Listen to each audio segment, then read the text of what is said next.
Hola niñatos, les habla Magiver 664. Este vídeo se va a hablar de Lucía Moret. Pero antes debemos hablar de democracia, de socialismo y de izquierda. Algunos mexicanos no quieren ser socialistas, quieren ser pitufos, y los pitufos odian a Gargamel. En todo caso, no renunciarán a tener muchos millones de pesos para ser diferentes a los demás, es decir, si yo tengo la plata, el dinero, la lana, puedo tener las propiedades que yo quiera, como autos, casas, helicópteros, etc. Otros mexicanos no pueden comer, tener una casa, vestirse, tener agua, luz, en otras palabras son pobres. Nadie le gusta la pobreza, significa estar flaco, tener enfermedades, cubrirse su desnudez con telas parchadas y estar a punto de morir. Ser rico significa estar a la moda, viajes a Europa, tener una iPod, comer lo que se me antoja, etc. Es ahí donde radica el capitalismo, los millones de pesos son para los empresarios, los dueños de la maquinaria, del comercio, los pesos son para los trabajadores. Si soy socialista no hay clases sociales, todos somos iguales, hay empresas estatales o nacionales.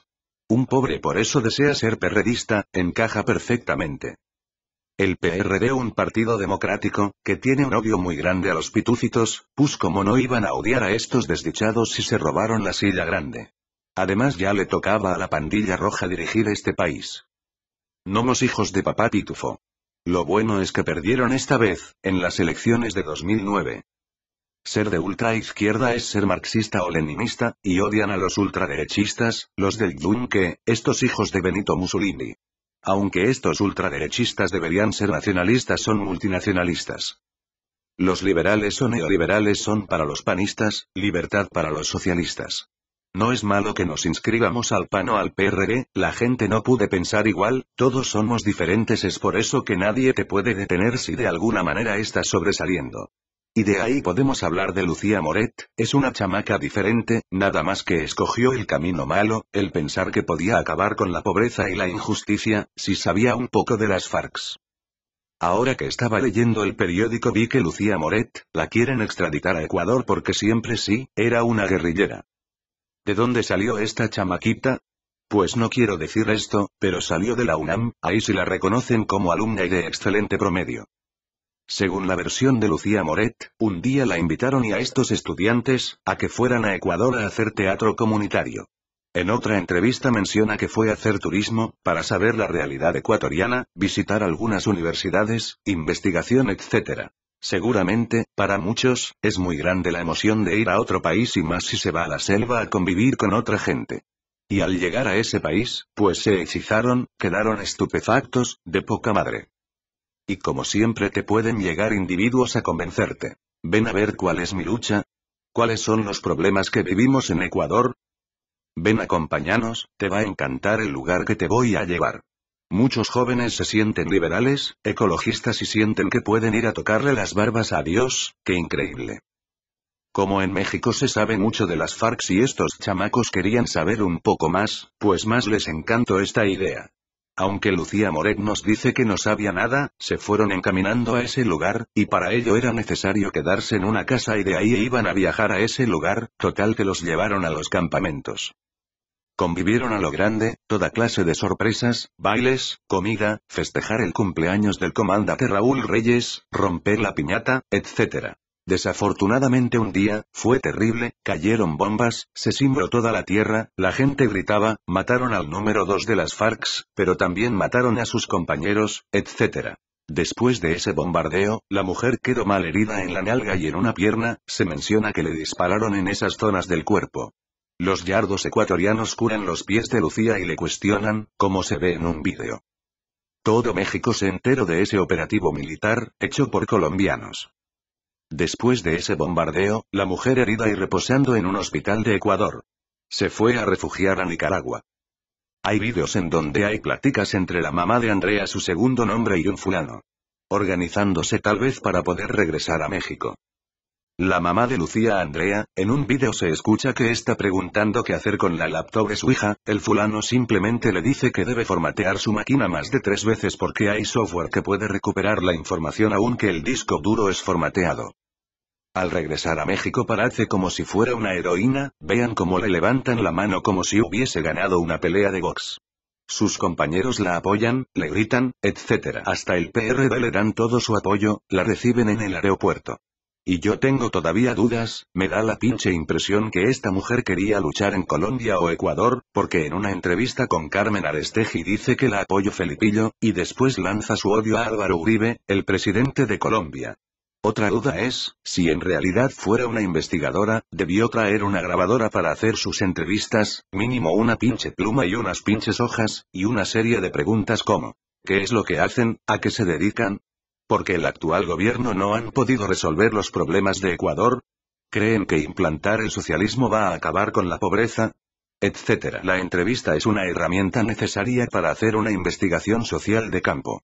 Parece que esto no importa, es secundario, es un chorizo. Lucía Moret es esa chica que sueña con un México nuevo, donde no exista injusticia y exista la paz social, todo lo que el socialismo representa, pero oculta su rebeldía, quiere luchar en contra de un gobierno. Claro que es una idea tonta pensar en la revolución, pero ¿quién le puede quitar ese pensamiento? Muchos piensan como ella, sus compañeros y los perredistas.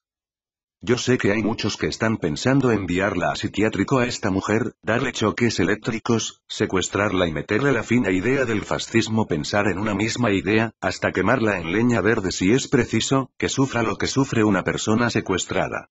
Pero el gobierno no ha hecho su tarea, porque hay comunidades que no se han desarrollado, no tienen luz, pavimentación, agua potable y escuelas. Parece que los narcos sí tienen esa capacidad de dar en las comunidades, mucha gente está agradecida, eso lo saben los chipocludos investigadores en el tema de seguridad, el señor Samuel González y este otro señor. Por eso están apareciendo chicas Moret. En mi opinión, la izquierda no se siente contenta, quiere socialismo a la fuerza, a como de lugar, y son capaces de vender sus ideas a los narcos y a los terroristas. Porque ya se sienten perdidos, no les respetan sus votos, los gritos ya no sirven, los gobernantes se volvieron sordos. México se quedó con la esperanza de tener un gobierno de izquierda, y grave error del gobierno de hacer un fraude. El 6 de julio de 2006 dejó a la gente pobre con una herida. No curar esa herida está llevando a muchos a hacer disparates. Como ir al campamento de las FARC para ser soldado, un revolucionario diferente, como si esa fuera la única opción de cambiar a México. Aunque esto no parece nuevo, tenemos el EZLN, EP, varias organizaciones como la APO en donde piensan que las palabras sobran. ¿A poco no es de preocuparse? México debe ser un país de justicia y paz, pero para ello es necesario cambiar nuestras ideas como respetar a la autoridad. Por ejemplo, el policía que quiere le está diciendo a señora que no debe estacionarse doble fila y la señora que se quiere hacer más viva dándole la clásica mordida, aquel que roba unas hojas de la oficina porque según en su casa no hay, aquel que compra su título de doctor en una imprenta clandestina, aquella familia que desperdicia el agua en sábado de gloria y no quiere pagarla. Hay que criticar a aquellos padres de familia que ganan, por ejemplo, 500 pesos a la semana y se va a la cantina y todavía se da el lujo de invitar unos tragos, compra la botella de 300 pesos y regresa a casa con 200 pesos y quiere de milagro la señora prepare la cena para sus invitados, pues como así como no va a haber pobreza. Mucha gente ha salido de pobre, con mucho esfuerzo y a través de varias décadas. La pobreza en México está en las comunidades muy alejadas, para llegar a ellas es por medio de caminos de terracería. ¿No creen que hace falta una buena carretera? Hace falta trabajo bien pagado, como ejemplo, la agricultura, hay campesinos que siembran verduras con aguas negras, Salubridad puede sancionarlos, se requiere agua potable, pero este hijo de Tlaloc justifica que necesitan pagar el agua porque es muy cara entubarla, y para pagar, los campesinos necesitan vender sus productos sin los intermediarios, así ganarían más y pagarían el agua. Es necesario organizar las comunidades, no para hacer revolución con las armas, sino para que exista una empresa comunitaria, algo que deje a la comunidad, que sea como la quiere la comunidad, que pida el dinero para colocarla, un préstamo con facilidad de pago. Intentemos hacer la receta y no comprar la receta de otro lado, de otro país, que luego se agarran las tijeras para hacerla a nuestra medida. Jajaja, qué pendejez. Creamos en nosotros mismos, por Dios. Ya es secundario si optamos ser capitalistas o socialistas, lo importante es que se resuelvan los problemas de pobreza, economía y cultura. Escoger un partido es nada más fortalecer nuestras ideas. Bueno, eso es todo. Les agradezco su calificación del vídeo de AMLO Historia de un egocentrista, parece que les gustó. Hasta aquí me despido.